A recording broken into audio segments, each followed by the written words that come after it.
고린도전서 10장 13절 말씀을 보겠습니다. 고린도전서 10장 13절 말씀입니다.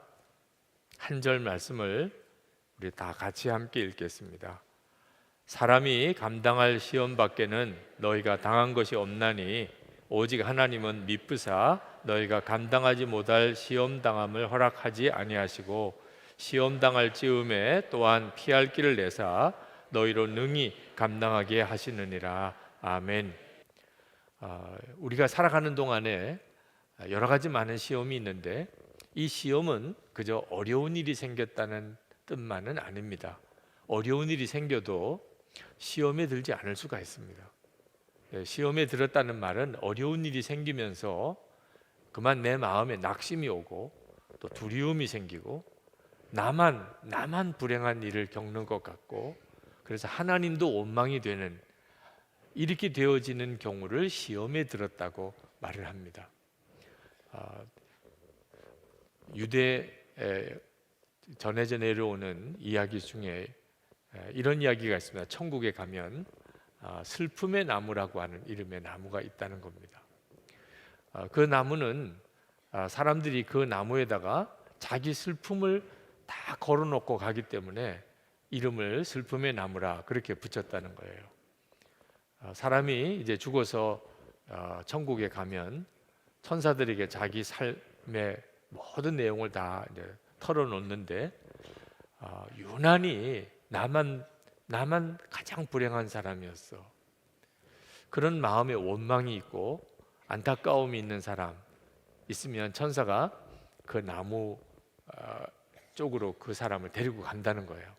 그러면 그 나무 앞에 가서 자기가 가지고 있는 마음의 그 응어리, 슬픔들을 그 나무에다가 이렇게 겁니다.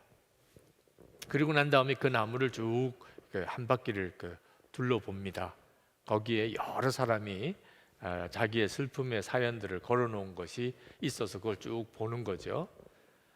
그리고 자기 슬픔은 이제 제일 무거운 거니까 거기다 걸어놓고 조금 약한 거 이제 가지고 돌아가도록 그렇게 되어 있는 나무인데 나중에 자기가 걸어놓은 걸 다시 가지고 간다는 거예요. 대부분 다 자기가 생각할 때는 내 슬픔이 가장 큰 슬픔이고 내가 가장 억울하고 내 팔자가 가장 기구했고 하나님 정말 너무했어요. 다 이런 마음으로 왔다가 딴 사람들이 걸어놓은 슬픔의 사연들을 가만히 보다 보니까 내 건 아무것도 아니구나. 아유 그냥 내 거 가져가야 되겠다. 그리고 자기 거 메고 돌아간다는. 그리고 돌아간 사람은 다시는 1절 자기만 힘들었다, 불행했다, 슬펐다는 말을 하지 않는다. 그런 이야기가 있습니다.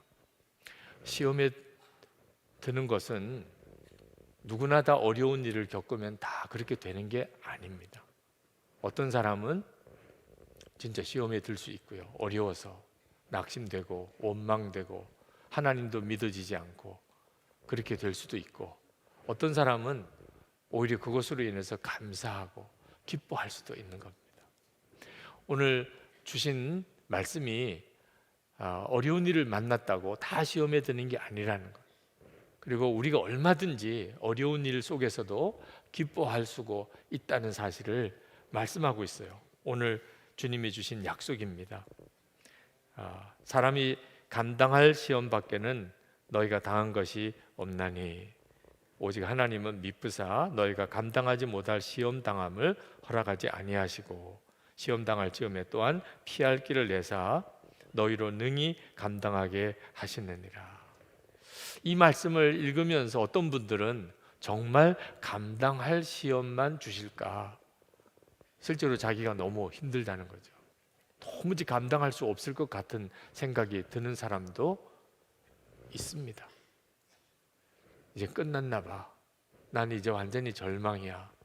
난 다시 일어날 가능성이 없어. 그렇게 생각하는 사람도 있습니다. 그렇죠? 네, 우리가 꼭 기억해야 될 것은 시험이 커서 어려움이 커서 시험에 드는 게 아니고 우리 속에 있는 욕심 때문에 우리 스스로 시험에 빠진다는 겁니다. 그것이 성경이 말하는 것이에요. 야고보서 1장 13절, 14절, 15절에 보면 사람이 시험 받을 때에 내가 하나님께 시험 받는다 하지 말지니 하나님은 악에게 시험을 받지도 아니하시고 친히 아무도 시험하지 아니하시느니라. 오직 각 사람이 시험을 받는 것은 자기 욕심에 끌려 미혹됨이니 욕심이 잉태한즉 죄를 낳고 죄가 장성한즉 사망을 낳느니라. 여러분, 가족들 사이에 왜 시험이 듭니까? 세상에서 가장 가깝고 그죠? 사랑하고 서로 감사하며 살 관계가 가족 관계잖아요. 그런데 실제로 살아보면 가족들에게서 가장 시험을 많이 겪습니다. 왜 그럴까요? 이유는 하나예요. 가족들에게 나 행복하게 해달라 그렇게 요구하고 있기 때문에 내 마음속에 남편에게서, 아내에게서, 부모에게서, 자녀들에게서 행복하기를 원하는 욕심, 그게 모든 가족들이 다 나를 시험하게 만드는 가장 결정적인 이유입니다. 내가 만약에 가족들에게 요구하는 게 아무것도 없이 그저 가족들을 행복하게 해주고 싶을 뿐, 어떻든지 남편에게 또는 아내를 행복하게 해주고 싶을 뿐 요구하는 건 없어요. 부모님에게도 나는 어떻든지 행복하게 해드리고 싶고 자식들에게도 어떻게든지 행복하게 해주고만 싶어요. 아무것도 요구할 게 없어요. 나에게는 주님이 계시니까, 예수님이 나와 함께 계시니까, 나에게는 아무것도 사람에게서부터 내가 필요한 것은 아무것도 받을 게 없어요. 그러면 시험 들 일이 없어요. 어떤 사람과 같이 살아도 시험 들 일이 없습니다. 나는 그를 행복하게 해주기만을 원하는 거니까. 그러니까 시험은 진짜 우리의 욕심 때문에 생기는 거라는 말씀이 옳지요. 여러분, 어려운 일이 생겼을 때 나는 이제 끝났어. 나는 이제 도무지 헤어나올 수가 없고 난 더 이상 버틸 힘이 없어. 이런 생각에 빠질 때 그때 오늘 이 약속의 말씀을 붙잡아야 됩니다. 하나님의 약속의 말씀은 우리가 믿음으로 붙잡으라고 주신 것입니다. 아무리 하나님이 분명한 약속을 주셨어도 믿음으로 붙잡지 않으면 아무 힘이 없습니다. 만약에 우리가 정말 포기할 수밖에 없을 것 같고 도무지 내게는 희망도 없고 견딜 힘도 없는 이런 상황에 내가 봉착했다 하더라도 하나님의 약속의 말씀이 믿어지면 그러면 그 어려움이 오히려 내게 즐거움이 됩니다. 여러분, 우리 한국 팀이 이긴 경기를 만약에 재방송을 본다고 합시다. 우리가 극적으로 역전승을 했습니다. 결과를 다 알고 있어요. 그리고 재방송이 나와서 그걸 봅니다. 네, 우리 한국 팀이 지고 있는 과정을 이렇게 볼 때 어떤 마음이시겠어요? 그것 때문에 마음이 졸이고 안타깝고 그냥 원통하고 슬프고 그런 사람은 정말 이해가 안 되는 사람이죠. 지금 재방송 보고 있는 거예요. 지금 우리 한국팀이 형편없이 지금 막 몰리고 그리고 점수도 잃어버리고 그랬다 하더라도 그 상황 속에서 즐길 수 있어요. 왜냐하면 이제 곧 역전이 될 테니까, 기가 막히게 반전이 일어나니까 그 결과를 다 알고 있어요.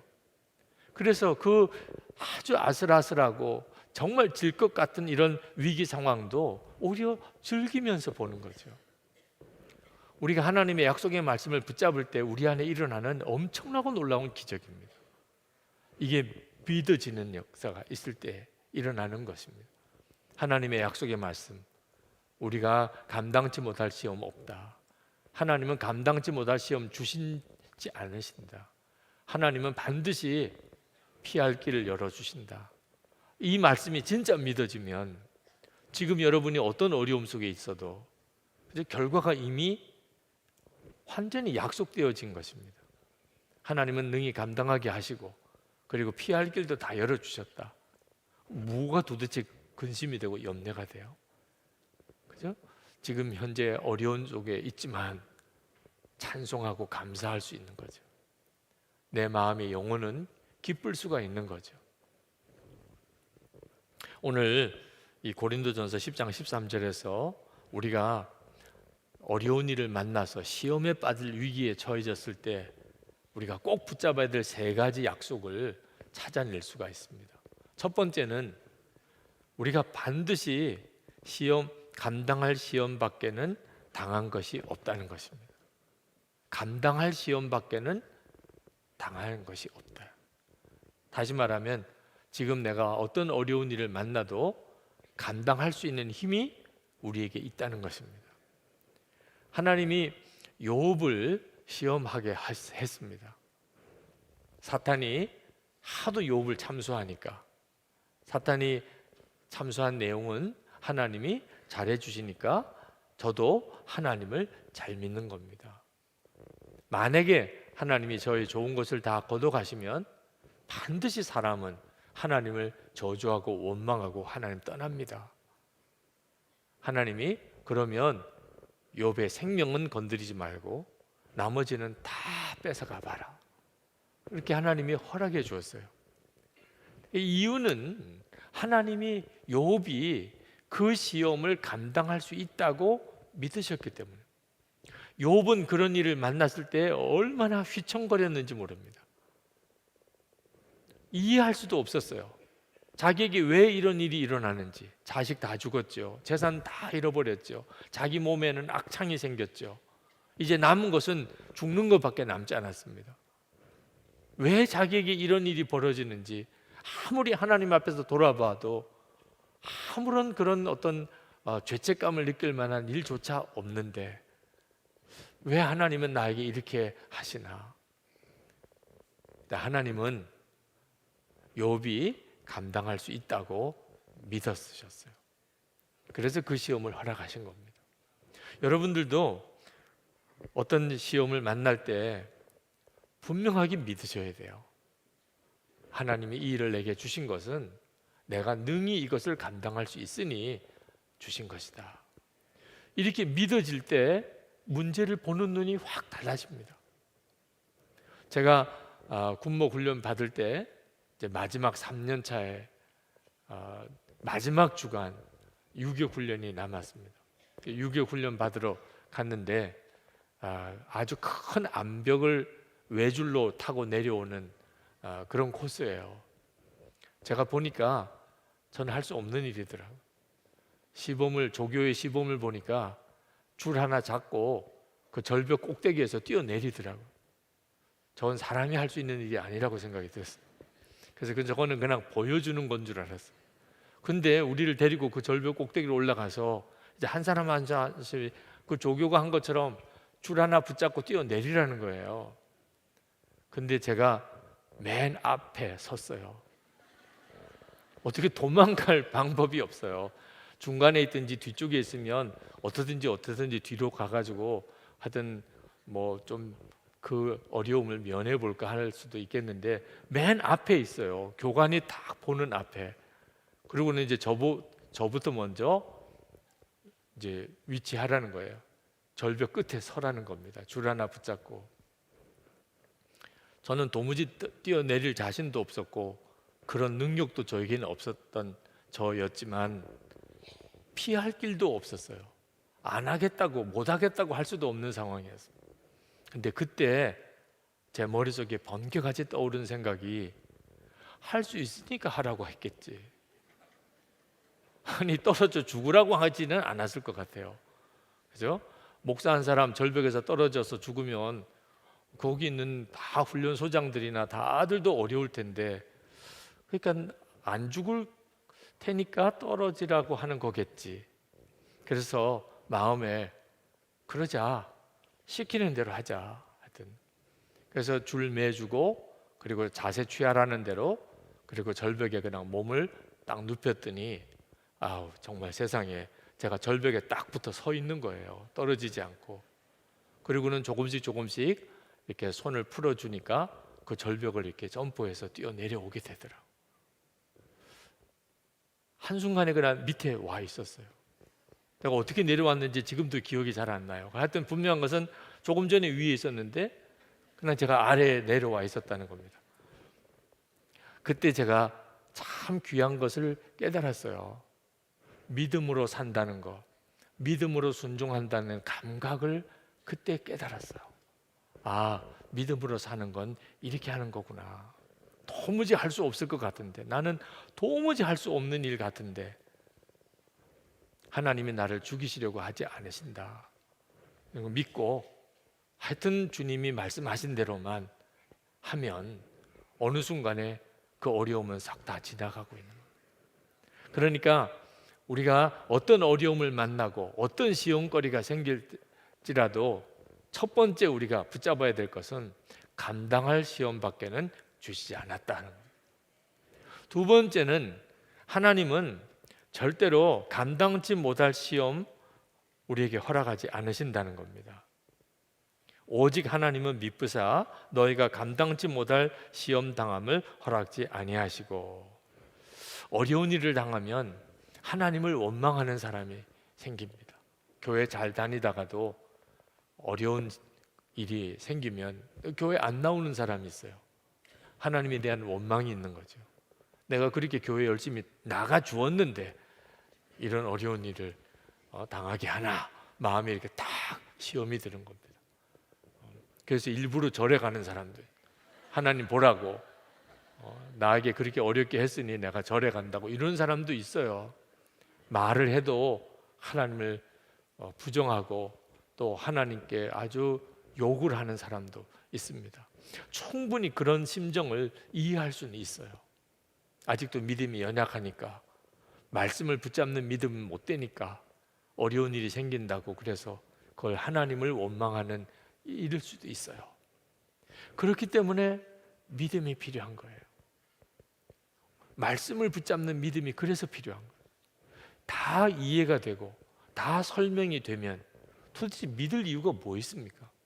우리가 하나님을 믿는다고 말할 이유가 뭐가 있어요? 다 이해가 되고 다 설명이 된다면. 어떤 때는 하나님이 하시는 일이 도무지 이해가 안 되고 설명도 안 되니까, 그러니까 믿어야 하는 거죠. 그래서 믿음이 필요한 겁니다.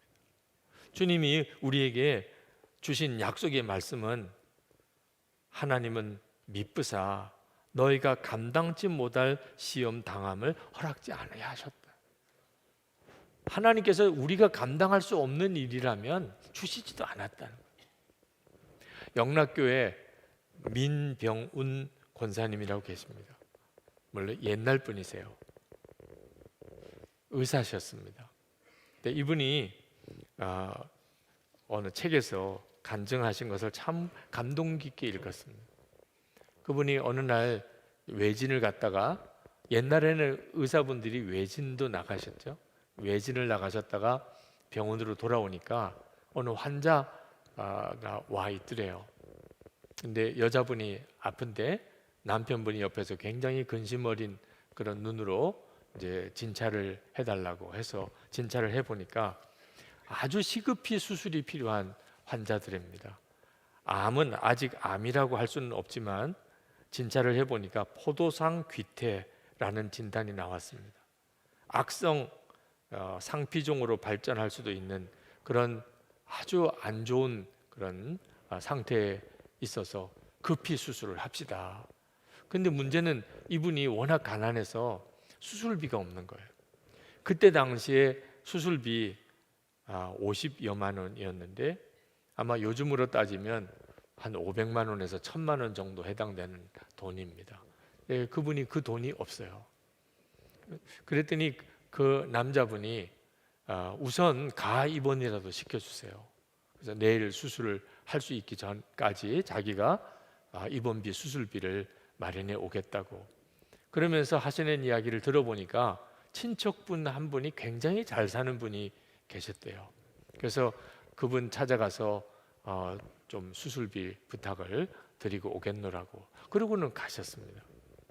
이분이 친척분을 찾아갔어요. 찾아가서 이제 사정을 이야기하고 수술비를 좀 도와달라고 부탁을 했는데, 그 친척이 그동안에 이분에 대해서 굉장히 안 좋게 생각한 것이 예수를 잘 믿는다는 것이었어요. 그래서 그 친척이 하는 이야기가, 내가 수술비를 도와줄 수는 있는데 조건이 있다. 너가 예수 안 믿겠다고 하면, 너 교회 안 다니겠다고 하면, 그러면 내가 도와주겠다. 근데 만약에 너가 계속 교회를 다니고 예수 믿겠다고 하면 나 도와줄 수 없다. 그때 마음에 참 갈등될 만한 일이잖아요. 교회 안 나가겠습니다. 그리고 일단은 수술부터 하고 계속 교회 나가면 어떻게 할 거예요? 그렇게 할 수도 있는 거죠, 뭐. 그런데 아내가 지금 정말 중요한 수술을 앞두고 있지만 내가 예수를 안 믿겠다고 하면서까지 수술비를 이렇게 부탁할 수는 없지 않나. 그래서 그 친척에게 제가 더 이상 돈 부탁을 하지 않겠습니다. 저는, 저와 제 아내는 죽는 한이 있어도 예수님을 부인할 수는 없습니다. 그리고는 병원으로 돌아왔어요. 병원에 있는 아내에게 와서 남편이 그 이야기를 했습니다. 여보, 당신 죽어야 되나 봐. 참, 그것도 기가 막힌 이야기죠. 그러면서 이제 사정을 이야기를 쭉 했어요. 친척 집에 갔더니 그분이 이런 이야기를 하더라. 내가 당신이 수술을 받고 치유받는 것도 참 중요하지만 예수님을 부인해 가면서까지 그렇게 치유받을 수는 없지 않겠나 생각해서 내가 그냥 돌아왔어. 그랬더니 아내가 너무 잘했다고 하는 거예요. 당신 너무 잘했다고. 그래, 우리 내일 이제 퇴원해서 하나님 앞에 갈 준비를 하고 그렇게 하나님 앞에 가겠다고. 우리가 아무리 힘들고 어려워도 예수님을 부인하고 목숨을, 생명을 연장하는 것은 바보 같은 일이죠. 그 이야기를 들으시는 주님은 어떤 심정이셨을까요? 근데 그게 주님만 그 이야기를 들으신 게 아니고 그 병원 의사도 들은 거예요. 그 원장실에 있으면서 이제 상태를 보러 체크하러 가다가 그 병실 밖에서 그 남편이 아내와 하는 이야기를 들었어요. 본인도 교회를 다니는 권사님이시고, 근데 이들의 믿음이 너무 마음이 감동이 되는 거예요. 그래서 내가 수술을 그냥 해드릴 테니 형편이 되는 대로 갚으세요. 그리고 이제 수술을 해드렸다는 겁니다. 그리고 몇 개월 뒤에 그 내외분이 찾아왔어요. 뭐 과일도 가지고 오고 그리고 수술비도 가지고 왔습니다. 우리가 너무 늦게 와서 죄송하다고, 수술비 마련을 하느라고 그동안 이렇게 늦게 왔노라고 하면서 수술비를 가져왔다는 이야기를 그 간증에 쓰셨습니다. 여러분, 어려운 일이 생기는 다 시험에 드는 게 아닙니다. 어려운 일이 와도 하나님을 정말 믿으면, 그러면 그 어려움이 내게 시험이 되지 않잖아요. 이 믿음이 우리에게 필요합니다. 성경에 믿음, 이 시험에 대해서 두 가지가 나오는데 하나는 테스트고 하나는 템테이션. 하나는 정말 시험이고 하나는 유혹이라고 할 수 있는 두 가지 형태의 시험이 있습니다. 테스트는 하나님이 우리의 믿음을 길러주려고, 마치 아이들에게 학교에서 시험을 치죠. 그건 실력을 늘리기 위해서 하는 방법이잖아요. 그래서 주는 시험이고, 템테이션은 마귀가 우리를 실족시키려고, 하나님을 부인하게 만들려고, 하나님을 떠나게 만들려고 주는 것을 유혹 또 시험이라고 그렇게 설명할 수는 있습니다. 근데 실제로는 구분이 안 돼요. 이건 하나님이 내게 주시는 테스트구나, 이거는 마귀가 내게 주는 템테이션이구나, 이 구분이 안 돼요. 선악과는 누가 만들었어요? 하나님 만드셨죠. 따먹지 말라고까지 하셨죠. 그런데 그 선악과를 가지고 아담과 하와를 실족시킨 자는 사탄이죠. 그러니까 어떤 게 시험이고 어떤 게 테스트고 어떤 게 템테이션인지 뒤섞여 있어요. 욥에게 참소해서 욥이 말할 수 없는, 이해할 수 없는 고통을 겪게 한 자가 사탄이죠. 그렇지만 그 일을 허락하신 분은 또 하나님이시죠.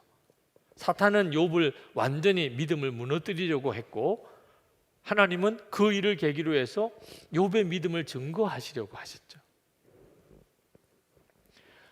예수님이 광야에 나가서 사탄에게 시험을 받으시는데 그 과정을 누가 이끌었냐면 성령께서 이끄셨어요.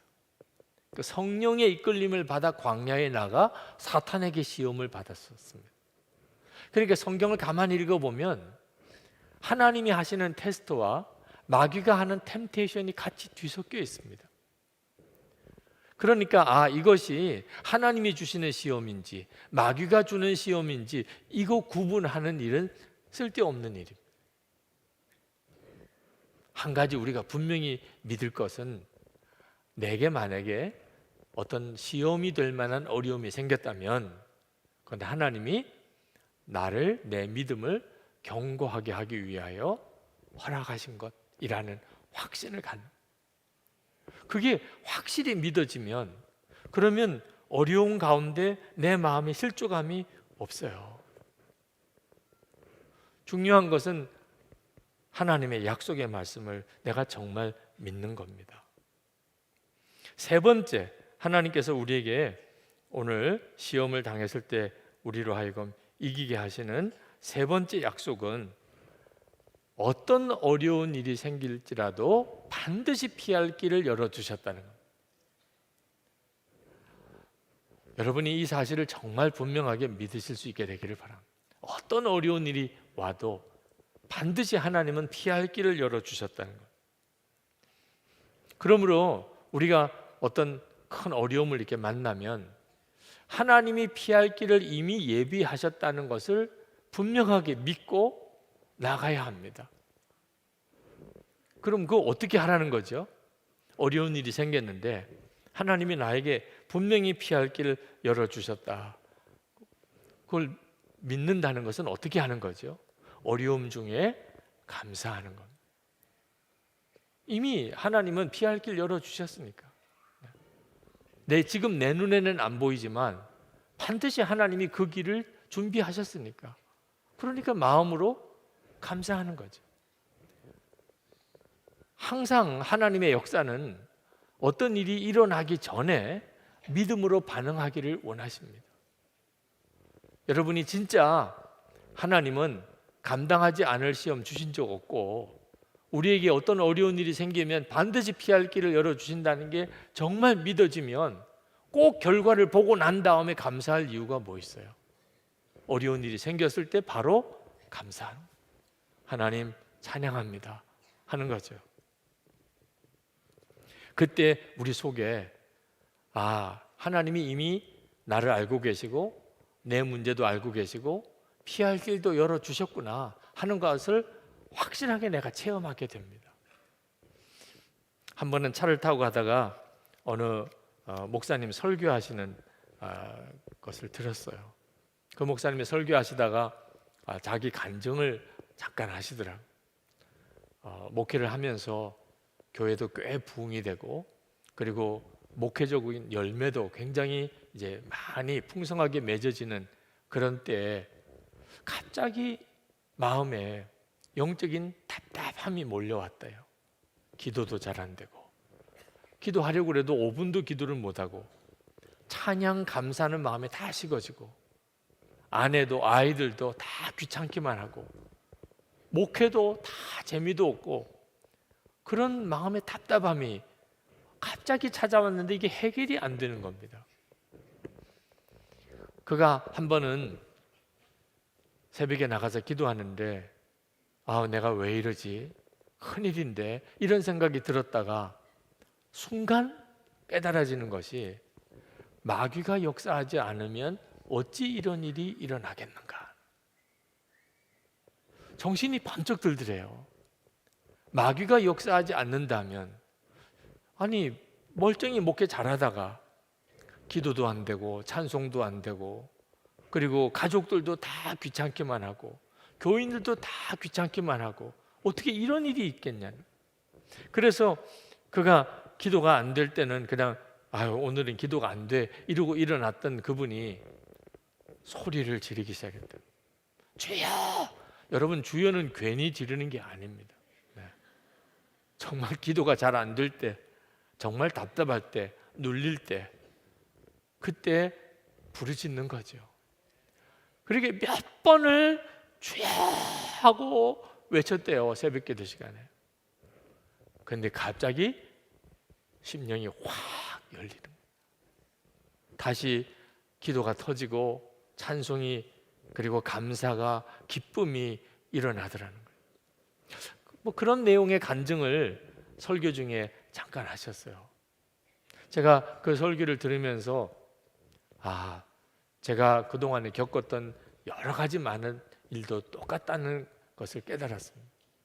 여러분들도 마찬가지실 거예요. 여러분들도 이상하게 기도가 안 되는 분이 있으실 겁니다. 전에는 내가 성령의 굉장히 강한 역사도 체험하고 밤도 새면서 기도하고 며칠씩 금식도 하고 했는데, 이렇게 기도의 자리에 나오긴 했어도 도무지 기도가 안 되는, 통성으로 기도하자고 해도 그 기도가 안 되시는 분들 있으실 거예요.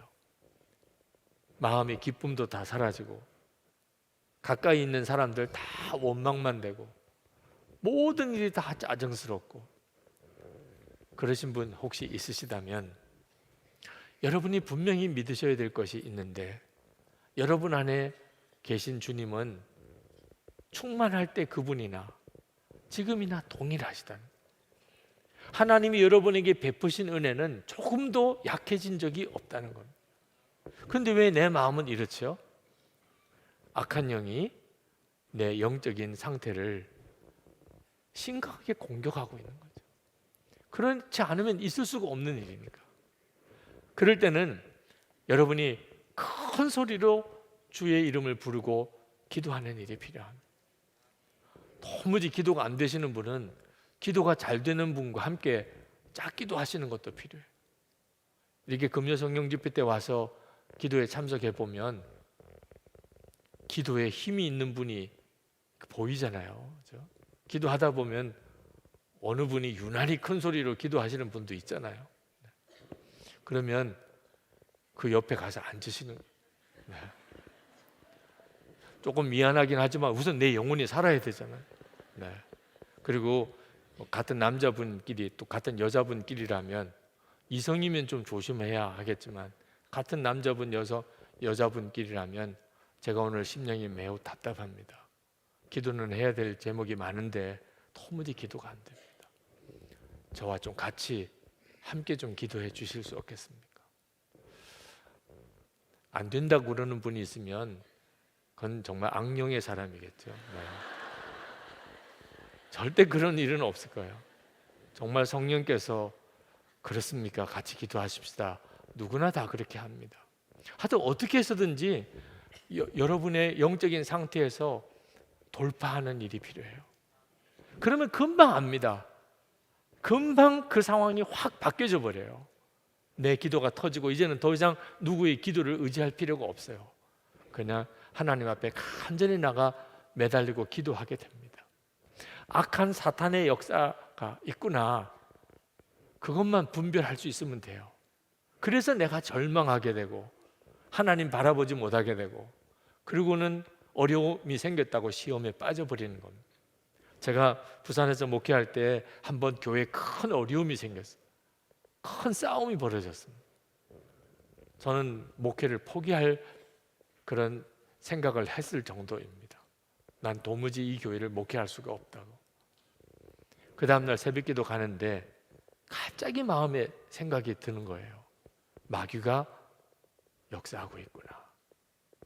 왜 그때는 그게 생각이 안 났는지 몰라. 어제 저녁에는 왜 그 생각이 안 났는지 몰라. 근데 새벽기도 가다가 그 생각이 들었어요. 마귀가 역사하고 있구나.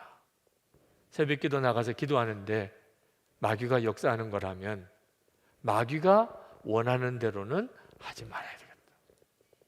마귀가 원하는 게 각본이 뻔해요. 교회 시험 일으키고, 그리고 교회가 파벌로 아주 서로 정말 죽일 듯이 갈라져 싸우고, 그리고 이제 좀 괜찮은 사람들은 전부 다 교회를 떠나가고, 목사도 나중에는 목회 포기하겠다 그러고. 마귀가 다 각본이 있습니다. 어느 교회든지 다 비슷한 형태로 가는 거예요. 그럼 나는 어떻게 해야 되나? 마귀의 역사라는 것을 분별하고 나니까 마귀가 원하는 대로 반대로 가기 시작합니다. 그리고 그 큰 시험을 이겼어요. 한 3개월 정도 시간이 걸렸지만 하나님이 그 시험을 이기게 하셨습니다. 그리고 교회가 더 든든히 서게 하셨습니다. 여러분들도 여러분의 삶 속에 악한 영이 역사하는 것이 있다고 느껴지면, 그러면 여러분은 거의 시험을 이긴 거예요. 대부분은 마귀가 시험하는 줄 모르니까 계속 그 문제에 시달리고 결국은 마귀가 원하는 대로 가게 되는 것입니다.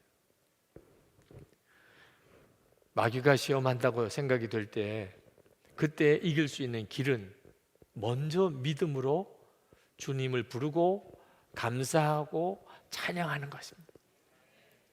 그러면 마귀가 어떻게 할 수가 없어요. 어느 전도사님이 사택이 아주 교회에서 멀리 떨어져서 살아야만 했었는데, 그러니까 교회 오고 가는 길이 뭐 대중교통편 이용해서 와야 되니까 고생이 되죠. 근데 그 전도사님의 아내가 임신을 했어요. 아기도 있는데다가 또 아기를 가졌습니다. 전도사님 교회 왔다 갔다 하지만 또 애 데리고 예배 드릴 때, 교회 행사 있을 때 왔다 갔다 해야 되는 일이 그 사모님에게는 참 힘든 일이었습니다. 버스를 애 데리고, 그리고 아기를 또 임신해서 버스를 이렇게 타면 뭐 대중교통편이 그렇죠. 서서 힘들게 가야 되는 거죠.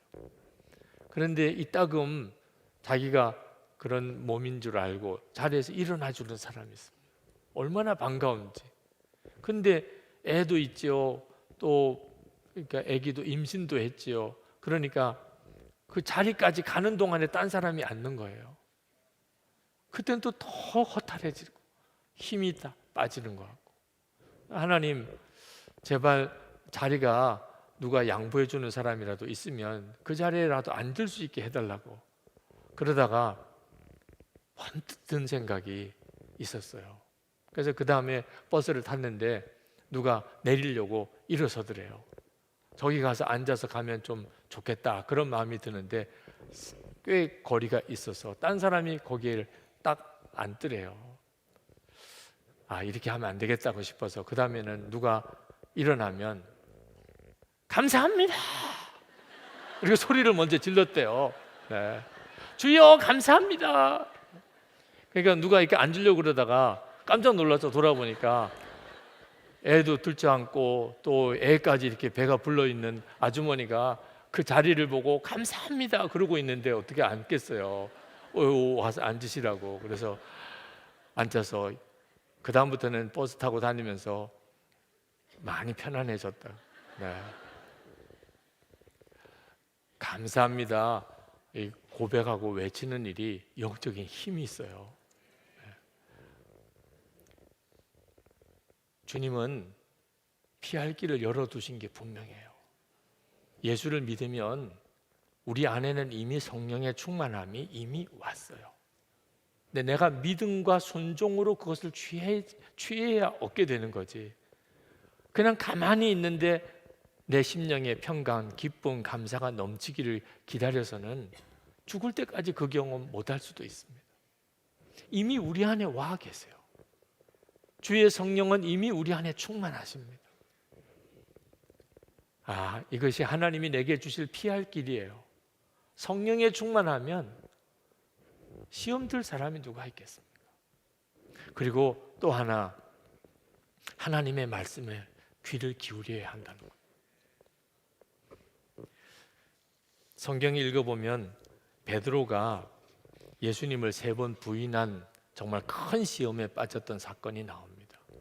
예수님 십자가에 달리시기 위해서 붙잡혀 가셨을 때 베드로가 너무 두려워서 그만 자기도 무슨 말 하는지도 모르게 예수님을 3번씩이나 부인하고 저주까지 해버리고 말았죠. 근데 이 일은 예수님께서 이미 그런 일이 있을 것이라고 베드로에게 말씀해 주셨어요. 주님은 베드로에게 누가복음 22장 31절에 시몬아 시몬아 보라 사탄이 너희를 밀가부르듯 하려고 요구하였으나, 예수님께 지금 이 베드로가 사탄의 지금 놀이개 역할을 할 그런 위기 상황에 놓여 있음을 주님이 아시고, 그리고 그것을 베드로에게 말씀해 주셨어요. 34절에 가면 이르시되 베드로야 내가 내게 말하노니 오늘 닭 울기 전에 내가 3번 나를 모른다고 부인하리라 하시니라. 아주 정확하게 3번 부인할 거라는 이야기까지 해주셨어요. 그런데 문제는 베드로가 그 주님의 말씀을 건성으로 듣습니다. 그게 문제인 거예요. 여러분, 우리가 시험에 빠지지 않으려면 주님의 말씀에만 제대로 집중하기만 해도 시험에 빠지지 않아요. 그런데 베드로는 주님이 그렇게 말씀해 주셨음에도 불구하고 건성으로 듣습니다. 거기에 대한 준비를 하지 않는 거죠. 겟세마네 동산에서 예수님은 베드로에게 또 한 번 말씀하십니다. 마태복음 26장 41절에 시험에 들지 않게 깨어 기도하라. 마음에는 원이로되 육신이 약하도다. 그런데도 베드로가 그 시간에도 그 주님의 말씀을 건성으로 듣고 졸고 기도를 못합니다. 결국은 그 일이 벌어지게 되는 거죠. 그러니까 주님이 이미 말씀해 주셨어요. 오늘 여러분 모두에게도 마찬가지입니다. 우리가 정말 주님을 믿음의 눈으로 바라보고 주의 말씀을 귀 기울여 묵상하면 주님은 우리에게 시험에 들지 않도록 다 미리 말씀해 주십니다. 오늘 이 시간에도 그래요. 지금 어려움을 겪고 있는 사람에게 주님이 말씀하시고 앞으로 그런 일을 겪을 사람에게도 말씀하십니다. 어떤 사람은 목사님 저는 뭐 시험 들 일이 없어요, 그렇게 말씀하시는데 그건 본인이 잘 몰라서 그렇습니다. 겟세마네 동산에서 예수님은 베드로와 제자들이 시험에 이미 들고 있다는 사실을 다 아셨어요. 그런데 제자들은 뭐 아무 일이 없어요. 조금 전까지 예수님과 함께 마지막 만찬을 하고 그리고 아주 즐거운 마음으로 겟세마네 동산까지 와서 늘 주님이 하시던 것처럼 그냥 기도하는 자리에 온 겁니다. 무슨 뭐 특별한 어려움이 없어요. 조금 뒤에 이제 예수님이 십자가에 못 박히시려고 붙잡혀 가시는 일이 일어날 것을 꿈에도 몰랐어요. 지금도 그와 같은 상태에 있는 사람들이 많습니다. 당장 지금 요 다음 시간에 큰 어려움이 내게 준비되어져 있는데 지금 나는 모를 수도 있는 거죠. 그렇기 때문에 주의 말씀에 귀를 기울여야 돼요. 항상 주의 말씀에 귀를 기울여야 됩니다. 성경을 읽어보면 사탄이 갑자기 베드로에게 그렇게 역사한 게 아닙니다. 마태복음 16장에서 보면 베드로가 예수님을 그리스도요 살아계신 하나님의 아들이라고 신앙 고백을 했을 때 큰 칭찬을 받았지만 예수님이 이제 십자가 지실 것에 대해서 말씀하실 때 베드로가 그 주님의 말씀을 가로막습니다. 절대로 그런 일은 일어나면 안 된다고. 그때 예수님께서 베드로를 심히 꾸짖으셨어요. 그러면서 사탄아 내게서 떠나가라고 그렇게까지 말씀하셨습니다. 그때 베드로가 그 주님의 책망을 마음에 새겼어야 되는 거예요. 아, 사탄이 지금 내 마음속에서 나도 모르게 역사하는구나. 그때 그것을 조심해야 되는 거죠. 베드로는 그렇게 여러 번 주님으로부터 경고도 받았고 책망도 받았음에도 불구하고 주의 말씀을 마음에 새기지 않습니다. 결국은 주님이 베드로를 위해서 기도하시죠. 누가복음 22장 32절에 그러나 내가 너를 위하여 내 믿음이 떨어지지 않기를 기도하였노니 너는 돌이킨 후에 내 형제를 굳게 하라. 이미 주님은 베드로를 위하여 열린 길을 마련해 놓으셨습니다. 베드로가 예수님을 3번씩이나 부인하고 완전히 낙심에 빠져서 이제 주님의 제자라고 자기가 스스로 나설 수도 없는 그런 처지에서 고기잡이하러 돌아가는 이런 상황이 올 것을 주님은 이미 다 아시고 그 베드로가 다시 회복할 것에 대한 기도까지 다 해놓으셨습니다. 베드로에게만 그렇겠습니까? 저에게도 여러분에게도 똑같습니다. 우리에게 어떤 어려움이 오고 우리가 그것 때문에 시험에 빠지는 일이 있다 하더라도 하나님은 반드시 약속하신 것을 지키십니다. 피할 길을 열어놓으셨어요. 그러므로 낙심하지 않게 되기 바랍니다. 길이 없어 보인다고 절망하지 말기를 바랍니다. 지금 우리가 할 수 있는 일은 다시 주님께 귀 기울이는 거예요. 주님께. 3번이나 예수님 부인했던 베드로 어떻게 회복됐습니까? 주님의 질문 하나, 내가 나를 사랑하느냐? 그 질문 3번 받고 그리고 베드로는 완전히 회복했잖아요. 오늘 이 시간에 나는 끝났어 그런 사람도 오늘 주의 말씀 한마디로 완전히 바꿔지는 역사가 일어납니다. 주님은 피할 길을 이미 다 열어놓으셨어요. 우리에게는 그래서 절망이 없습니다. 그 약속의 말씀을 믿을 건지 안 믿을 건지 그것만 우리에게 있을 뿐이에요. 그 피할 길은 시험이 다 없어지는, 시험거리 자체가 없어지는 것을 말하는 게 아닙니다. 여전히 어렵고 힘든 일은 있을지 몰라요. 그런데 그게 왜 피할 길입니까? 내가 예수님과 함께 이미 죽었고 주 예수님이 나와 함께 계신 게 정말 믿어지면 그게 바로 피할 길입니다. 예수님이 나와 함께 계신 게 정말 믿어지면 그러면 무슨 문제가 되겠어요? 여러분 안에 하나님이 마련하신 어떤 어려움을 만나도 피할 길이 있으신 것을 믿으시기 바랍니다. 주 예수 그리스도십니다. 할렐루야. 너무나 놀랍습니다. 오늘 이 시간에 우리 같이 기도하고 그리고 여러분 안에 모든 시험에서 해결되는 은혜가 있게 되기를 축복합니다. 지금 여러분의 마음을 힘들게 하는 일, 낙심하게 되는 일, 하나님이 의심하게 되는 오늘 주께서 여러분 가운데 말씀을 주심으로 여러분이 거기서 일어나게 되기를 축복합니다. 오늘 이 약속의 말씀을 붙잡으시기를 우리 같이 찬송을 부르고 기도하겠습니다.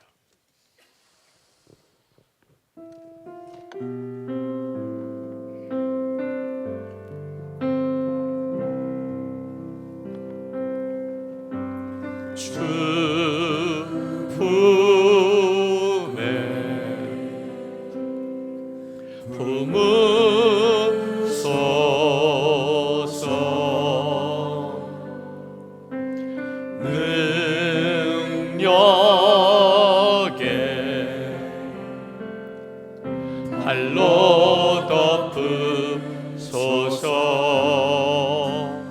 거친 파도 날 향해 와도 주와 함께 날아오르리. 폭풍 가운데 나의 영혼 잠잠하게 주를 보리라. 주님 안에 주님 안에 나 거하리.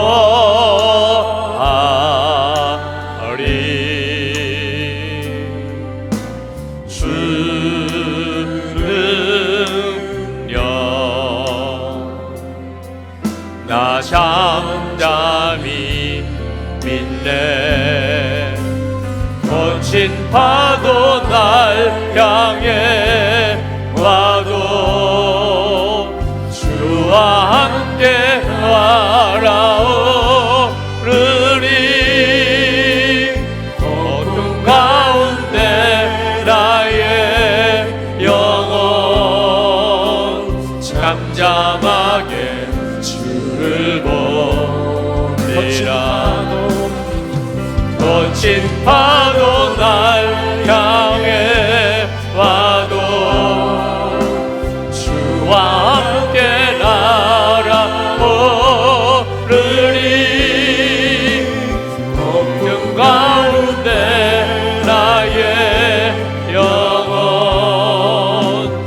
잠잠하게 주를 보리라. 이 시간에 주의 약속의 말씀에 의지해서 내가 불행하다고 하는 생각, 나만 가장 불쌍해, 나처럼 어려운 사람은 없을 거야, 나는 하나님에게서 버림받았나 봐, 이런 생각과 마음에서 주님 나를 건져주소서. 안 된다, 못한다, 절망이다, 나는 불쌍하다, 나는 너무 슬퍼. 주님, 어려움 앞에서 제가 시험에 빠지지 않게 해주소서. 주님이 원하지 않는 생각은 내게서 완전히 떠나가게 해주옵소서. 우리 주여 부르짖고 기도하겠습니다. 주여! 할렐루야. 하나님, 그거 놀라우신 하나님, 하나님의 놀라우신 역사하심을 기다려 주님을 찬양합니다. 아버지 하나님, 오늘도 하나님의 마음과 생각을 다스려 주셔서 하나님, 우리 속에 있는 하나님 모든 불행한 생각, 아버지 하나님 안 된다는 생각, 절망하는 생각, 하나님 끔찍한 생각들, 하나님 우리 가운데 다 떠나가게 하여 주시옵소서. 하나님을 의심하고 하나님을 부정하고 하나님 원망했던 모든 죄를 주의 용서해 주시기를 원합니다. 사랑과 은혜가 충만하신 하나님, 오늘도 하나님 앞에 예배하는 사랑하는 주님 앞에 나와 기도하는 사랑하는 성도들, 저들의 마음의 심령에 주의 은혜를 도와시고 하나님의 역사를 도와시고 주의 말씀을 도와시고 주의 권능을 도와시고 하나님의 은혜로 충만하여 주시기를 원합니다. 아버지 하나님, 이 시간에 주의 보혈로 우리를 경건하게 깨끗게 하시고 온전하게 하시고 충만하게 하시고 의롭게 하시고 온전하게 하여 주시기를 원합니다. 아버지 하나님, 살려주셔서 건져주셔서 일으켜주셔서 힘을 다하 오직 힘을 다하여 주를 온전히 바라보게 하여 주시옵소서. 들어주셔서 힘을 도하소서 능을 도하소서. 주여, 나의 주여, 역사하신 주여, 심하시고 은혜를 주시고 충만하여 주시기를 원합니다. 하나님 감사합니다. 아버지, 감당하지 못할 시험 없다고 했습니다. 감당치 못할 시험은 아예 주시지도 않는다고 했습니다. 어떤 어려움 중에도 피할 길 주신다고 하셨습니다. 그 피할 길은 주 예수님이십니다. 어떤 시험보다 크신 주님, 그 주님이 우리의 피할 길입니다. 우리는 이미 그 피할 길을 다 받았습니다. 그래서 어떤 어려움도 없이 우리가 근심할 필요가 없습니다. 두려워할 필요가 없습니다. 이 시간 주여, 시험보다도 더 크신 주님을 바라보게 해주소서. 내가 가지고 있는 문제보다 더 크신 주님을 바라보는 눈이 뜨이게 해주소서. 믿어지게 해주소서. 주님을 바라보게 해주소서. 주여 부르짖고 기도하겠습니다. 주여! 할렐루야. 놀라우신 하나님, 역사하신 주님, 충만하신 주님, 주의 역사하신 하나님 감사, 충만하신 주님, 놀라우신 하나님 찬양하며 하나님 감사하며 주님께 영광을 돌려드립니다. 크신 은혜로 도와소서. 사모합니다. 갈망합니다. 소원합니다. 주님 들어주시기를 원합니다. 나의 주님, 나의 하나님, 나의 주님, 나의 하나님 도와주시기를 원합니다. 하나님 역사해 주시기 원합니다. 하나님 들어주시기를 원합니다. 눈 열어주시기 원합니다. 문제보다 더 크신 주님, 주님 어려움보다 더 크신 주님, 시험보다 더 크신 주님, 주님을 바라보는 눈을 떠오게 하여 주셔서 하나님 피할 길 이미 주신 주님, 피할 길 이미 주신 주님 감사합니다. 주님 찬양합니다. 놀라우신 하나님 찬양합니다. 성도들 하나님 이렇게 건져주셔서 세워주셔서 하나님 하나 올 때와 할 때가 완전히 마음이 달라지게 하소서. 심령이 달라지게 하소서. 기도가 달라지게 하소서. 믿음이 달라지게 하소서. 찬송이 달라지게 하소서. 고백이 달라지게 하소서. 얼굴이 달라지게 하소서. 삶이 달라지게 하소서. 놀라우신 하나님, 크신 하나님, 은혜의 주님, 역사하신 주님 감사합니다.